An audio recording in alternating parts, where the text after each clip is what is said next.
So Robert Zemeckis' new movie Here is out, and this movie is one that I have been kind of excited for since I saw the trailer, but I think in my heart of hearts, I kind of knew that this movie would not be that great.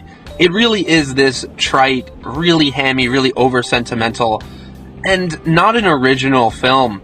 I saw We Live in Time last week, and it's very similar to that film. I didn't really love We Live in Time, but I think there's something a little less genuine about this movie that made me oddly like this one a little less. It's weird because they're both not really my type of movies, but there's something just more forced with this film. It's a gimmicky film. If you've seen the trailer for this movie, there's only one trailer, and I usually think when there's one trailer, it's kind of a red flag. I don't know if you guys know the movie Argyle from early in February of this year, but that movie only had one trailer, and I kept thinking to myself, this is not a good sign. The fact that they're only showing us this one, like most movies have 3 trailers where they give you all the best set pieces, and you're constantly excited. Each trailer showing you something different. But this movie just only had one trailer, and it was a pretty good trailer. But I was thinking, okay, there's something that there's a reason they can only show us a couple of scenes. It can't be that great. This movie follows a bunch of it follows like thousands of years in one location, one house where a family lives. Only we're not just following one family, we're following the people who have lived there before this family, the people who have lived there hundreds of years before, the Native Americans who lived on this land before it was even turned into a town. We even see dinosaurs at the beginning. It's very much like a dollar store Tree of Life, the Terrence Malick movie. But I really think there's something about this film that just rubbed me the wrong way, and I want to articulate what it is. It's that there's movies out there this year like Anora, Dune Part 2, Dee Dee, Challengers, really, popular movies that are getting all this awards hype and an awards conversation, but I've heard nothing about Here, and you would think Here, starring Tom Hanks, Robin Wright, directed by Robert Zemeckis, who made Back to the Future, Castaway, these really famous movies, you would think he would have some recognition. His last great movie was Flight, but ever since, I feel most of his movies have kind of become these experiments, these projects that are not really great movies.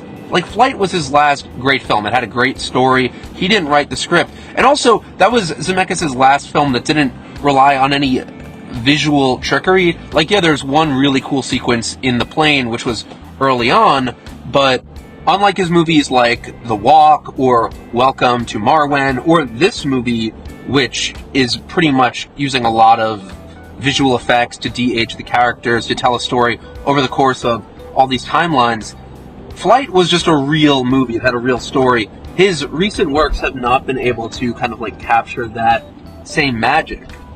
And I think it's very noticeable. Pretty much just been an experiment for Zemeckis to use de-aging technology. And he's always been a fan of this technology, visual effect technology. If you saw his Beowulf movie or Polar Express, he loves making these animated films that just look unique or interesting or have a different approach. The stories aren't that great, and that's the case with Here. I think Here is a very good experiment, but it is not a great movie. With this movie, to me, are the characters and the way this is told across timelines. You don't really get a sense of any connection to anyone outside of the main family, and the main family is Paul Bettany and Kelly Riley, and they have a kid who's Tom Hanks. And then you watch that kid grow up, but mostly you're watching Tom Hanks as a teenager and adult. And even when he's 18, it looks just like 25-year-old Tom Hanks. The technology's not amazing, but it is still pretty impressive. But my point is that this is a really weird movie because you're constantly cutting between all these different timelines. And I don't think you get a real sense of investment in a lot of the non-Tom Hanks, Robin Wright timelines. There is a modern timeline going on with this family who's currently living in the house, and it just felt so rushed, or as if they didn't really even need that subplot. For example, there's a part with this modern family subplot where there's this housemaid who, gets sick and dies, but you have no connection to this housemaid. She probably has been on screen for 1 or 2 minutes, so when she dies, it really doesn't register. It doesn't feel like there's any impact, and it's just kind of awkward. Also, they come back to this modern family, and there's a scene where, like, the dad is telling the son what to do if a cop pulls him over, and it just feels so unrelated to anything that's happening in the movie, because we barely spend any time with this particular family. We spend a little time with people in the past, and it's cool to see, like, oh, the person who lived in this house previously invented the lazy boy, but it's not like they really go anywhere with that, or even this other family who lived in the house, the father's a pilot and, like, thinks flying is going to be the next big thing. It's funny, everyone who lived in the house kind of were responsible for a big invention. Like, the first person was a pilot, the second person invented the recliner. And it's kind of cool.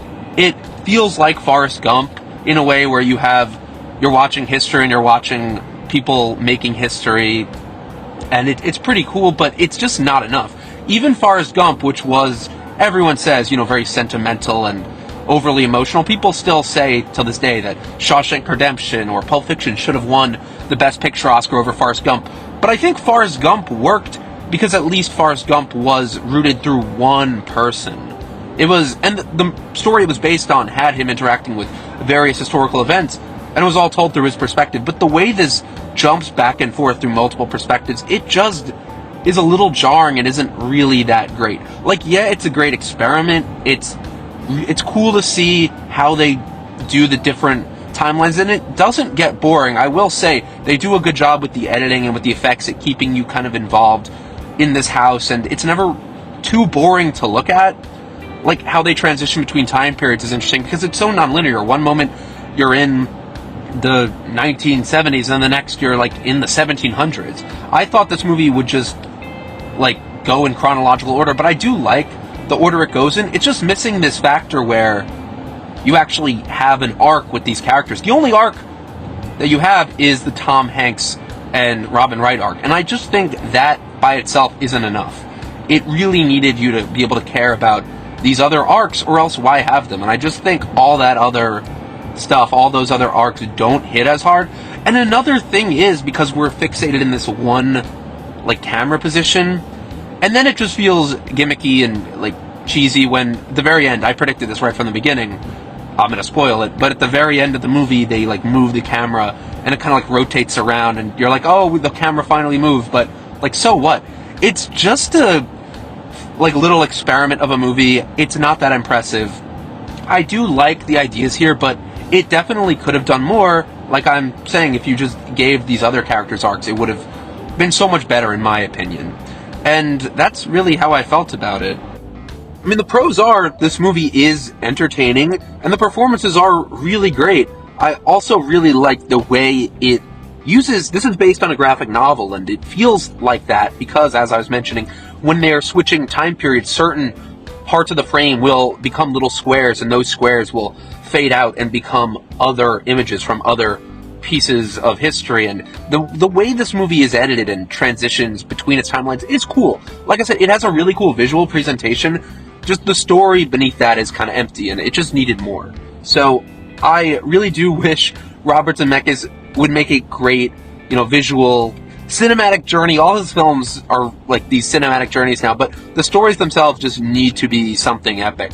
I feel like he wants to make a movie like Life of Pi, of Tintin, where you have this cool, very unique visual experience, but the story just needs to be there. So I'm hoping he'll make something like that.